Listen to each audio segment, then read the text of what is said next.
Atsiskaitimas. Kai gydytojas suformuoja atsiskaitimo lapelį, pagrindinėme lange jūsų paciento vizito laukas nusispalvina iš geltonos arba pilkos spalvos į žalią ir atsiranda raudonas krepšelis. Spaudžiame ant jo ir patenkame į mūsų mokėjimo langelį. Mokėtina suma, kurią suvedė gydytojas, visą laiką atsiras prie mokėjimo kortele. Jeigu pacientas mokėtų kortele, telieka paspausti vieną mygtuką išsaugoti ir jūsų mokėjimas būtų sėkmingai įvykdytas. Jeigu pacientas norėtų mokėti grinais, vieno mygtuko paspaudimu, galime sumą perkelti iš kortelės į grinuosius pinigus.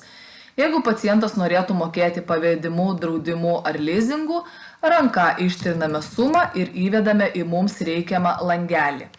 Jeigu pacientas mokėtų dalį draudimu, dalį grinais arba kortele, iš karto suformuojame mūsų mokėjimą taip, kaip priklauso. Jeigu draudimu pacientas mokėtų 200 eurų, o grinais arba kortele 100, iš karto taip ir įvesime į sistemą. Ir jeigu vesime mokėjimą prie draudimo arba TLK, jūsų sistema paprašys draudimo bendrovės pavadinimą. Iš karto įrašysime ir spausime išsaugoti. Mūsų mokėjimas išsaugotas sėkmingai. Po mokėjimo išsaugojimo mes galime generuoti sąskaitą faktūrą pacientui. Sugeneruota sąskaita faktūra, paprastai nieko daugiau papildomai nereikia vesti, tiesiog atspausdiname ir atiduodame sąskaitą faktūrą pacientui. Jeigu norime paredaguoti sąskaitą faktūrą, spaudžiame mygtuką redaguoti ir redaguojame. Atsiskaitimas. Kai gydytojas suformuoja atsiskaitimo lapelį, pagrindinėme lange jūsų paciento vizito laukas nusispalvina iš geltonos arba pilkos spalvos į žalią ir atsiranda raudonas krepšelis. Spaudžiame ant jo ir patenkame į mūsų mokėjimo langelį. Mokėtina suma, kurią suvedė gydytojas, visą laiką atsiras prie mokėjimo kortele. Jeigu pacientas mokėtų kortele, telieka paspausti vieną mygtuką išsaugoti ir jūsų mokėjimas būtų sėkmingai įvykdytas. Jeigu pacientas norėtų mokėti grinais, vieno mygtuko paspaudimu, galime sumą perkelti iš kortelės į grinuosius pinigus.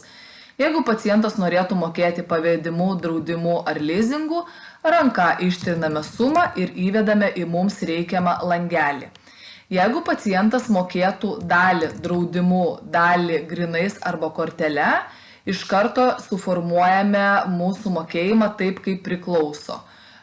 Jeigu draudimu pacientas mokėtų 200 eurų, o grinais arba kortele 100, iš karto taip ir įvesime į sistemą. Ir jeigu vesime mokėjimą prie draudimo arba TLK, jūsų sistema paprašys draudimo bendrovės pavadinimą.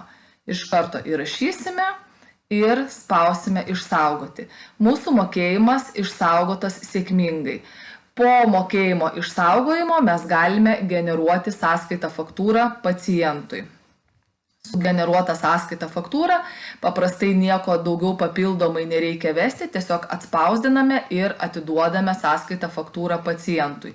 Jeigu norime paredaguoti sąskaitą faktūrą, spaudžiame mygtuką redaguoti ir redaguojame.